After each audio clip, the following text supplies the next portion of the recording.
This is my lunch, part of it. We get lunches from vendors that come into the office. I'll eat the salmon because salmon's really good for you. It has a lot of good essential fatty acids and fish oils. I took a bite of the macaroni salad to see if it was tempting, and it's not worth it, so I'm not going to touch it. And I took a little bite of the rice just to make it interesting. I'm not really a rice lover anyway, but having a little bit of rice is fine too. So anyway, this is what I am having a little bit of for my lunch, and I also have other food as well. Earlier I had a piece of Dave's Killer Bread toast with some butter. Earth Balance butter. It's not like real butter, it's just some oils that they manufacture into a butter. So I had that. And other than that, I had my smoothie this morning for breakfast. So I will be talking about my smoothie. I have it every day. It's very important. And I'm behind on my water again because that's how it goes. I'm drinking water.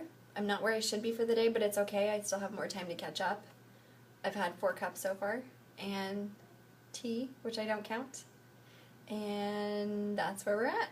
I noticed I was getting hungry, and tired. I was feeling very tired, so I realized I hadn't been having enough water, so I just drank some more water, and now I'm gonna eat and feel my body. This is what I'm eating. It's steak, potatoes, and curried cauliflower. That's cauliflower, even though it's yellow. But it's really good. So the steak is for protein. That's gonna give me lasting energy. The potatoes are carbs. It's a good carb. Potatoes are actually good for you, especially if you eat them with the skin on. So I'm going to have potatoes and cauliflower. It's a vegetable. So pretty much here I have everything except a good fat. I have a complex carbohydrate, protein. I just need a healthy fat. So that's what I'm missing, but this is what I'm working with. I feel so much better after eating. So one thing to keep in mind is if you're tired, earlier I showed you I had the salmon. Protein is very good, but you also need a complex carbohydrate. So right now when I ate, I had the steak and I had the potatoes and the cauliflower. So I had the protein and the complex carbohydrate. The carbohydrate's going to give you energy. You need a complex carbohydrate, not a simple carbohydrate. So don't eat, a muffin or white bread, but have a whole food like a potato or a whole grain piece of bread or rice or quinoa or something that's a complex carbohydrate. I'll get into that more later. Another thing to keep in mind is your body cannot store protein. So if you don't eat protein every 2 to 3 hours, your body runs out of it. As it processes through, it doesn't store it. So as soon as it's processed through your body, you're done. And you need more to be able to keep going and feed your body and fuel your body. So that's why it's very important to keep eating protein throughout the day. Sometimes people say they feel full, they don't need to keep eating, but as soon as your body's done processing that protein, you need more, especially if you're going to be training and building muscle. You need to keep feeding those muscles so they grow and all your work doesn't go to waste. So eat protein and a complex carbohydrate. And now it's the time of day where you're wanting a treat and you're trying to make the decision, do you give yourself what you want or do you not? Because you shouldn't. So I'm going to introduce you to one of my secret weapons. I have some really good secret weapons. They're amazing. They're going to become your best friend. They're already my best friend. So one of them is, I don't know if I can turn this around. Maybe not. Okay. This is one of them. It's from Whole Foods. They call them different things at different Whole Foods. The one that I got them at called them chocolate brownie bites, which is not true. They're not that good. Don't get the wrong impression. They're really good, but they're not that good. I would much rather have a brownie. Another Whole Foods called them energy bars, chocolate energy bars. Anyway, it's basically cocoa powder and some nuts and seeds and honey and other good for you stuff. There's no sugar in it. It's just honey. I'm okay eating honey. I'll give myself honey. I don't count that as, I'm not going to eat it all day, but I count it as a treat, but it's a clean treat. So I'm going to enjoy these, and they're pretty much amazing. Like, really amazing.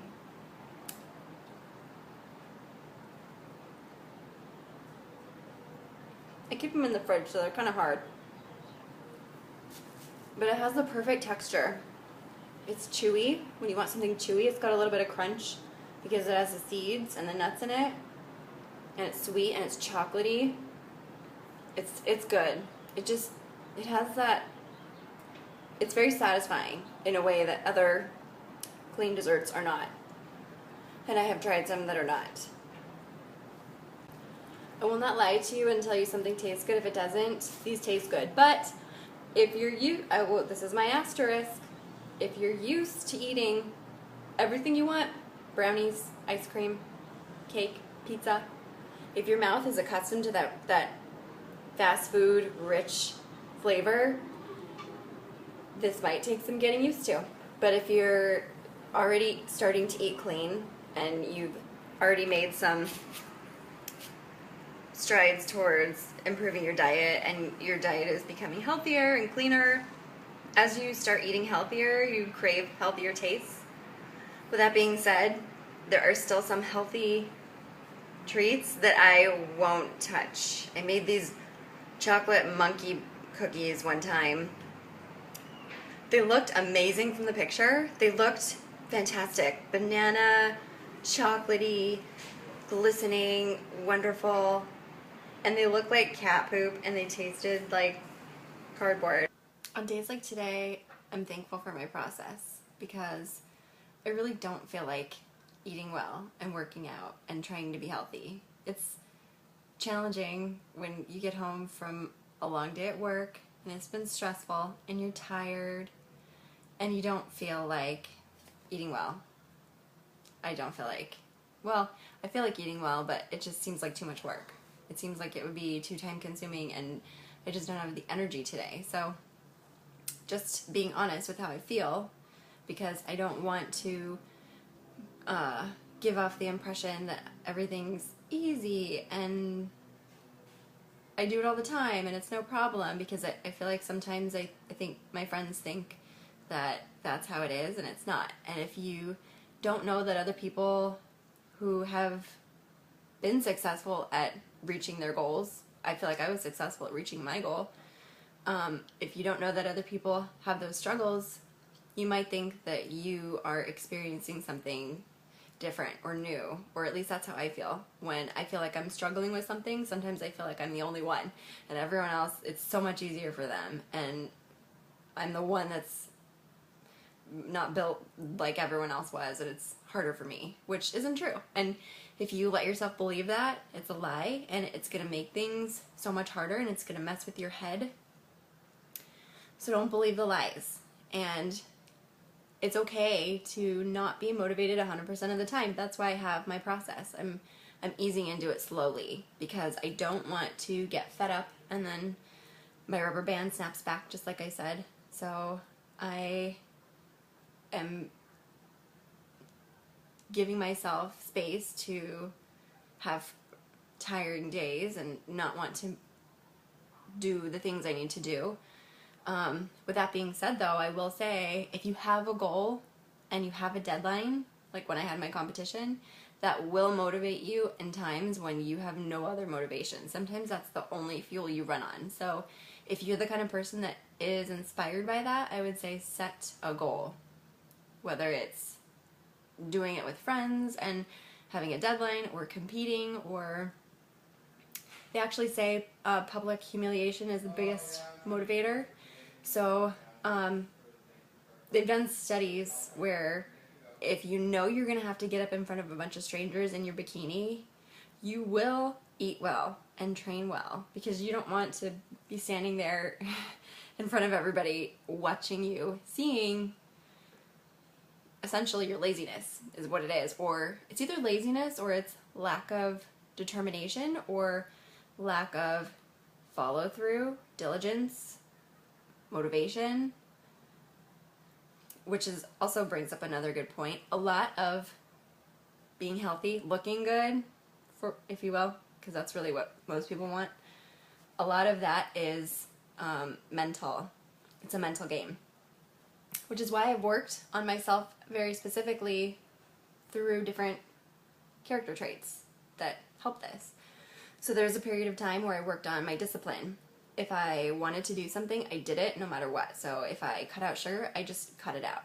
Period. I didn't have any. And it's hard, and you throw tantrums, and you might cry, but just like a 5-year-old child throws tantrums, you don't have to give in. You don't have to give in to yourself when you feel that way. So I worked on discipline. I've also worked on integrity. Integrity is very important. When you tell yourself you're going to do something, you need to follow through. Otherwise, you won't trust yourself. And that's very important. When you set a goal, when you set an appointment, when you say, I'm going to the gym on Tuesday, you need to go to the gym on Tuesday. I don't care if you put on your shoes, walk in the gym, take a sip of water, maybe stroll on the treadmill for 3 minutes and leave. It counts. You went to the gym. Chances are, when you get there, you're dressed, you're ready to go, you're 3 minutes on the treadmill, you feel like, okay, I could do 5, this is pathetic. And then maybe 5 minutes in, you think, okay, I could do 10, or I could lift some weights. So if you get there and all you have in you is 3 minutes, then great, celebrate that, because that means that that's all you have in you if you can't do any more than 3 minutes. So follow through, have integrity. When you say you're going to do something to yourself and to other people, do it. I remember when I was working on my integrity is doing the right thing even when no one's watching and even when no one will find out. So I remember I was working on myself with integrity, and I was living in Portland, and I was standing at a light at a really busy intersection, like a main street there, and it's so easy just to jaywalk when there are no cars coming because the light takes forever. And so I used to do that all the time, but I was working on my integrity, and integrity is doing the right thing all the time. So I thought, the light's red, I'm not supposed to walk, I'm going to have integrity, and I'm not going to do it. I made that decision, and 30 seconds later, I saw a cop car drive by who was up the street that I didn't see, that would have totally nailed me for jaywalking. So I feel like that was confirmation that, yeah, I'm on the right path. I'm doing the right thing. So it's good when you find little signs like that encourage you to keep going. Look for them. They'll happen. Just have your eyes open. Here's the rainbow of the day. It's like a rainbow laser beam shining down on wherever that is. Looks a lot bigger in person than it does on this video.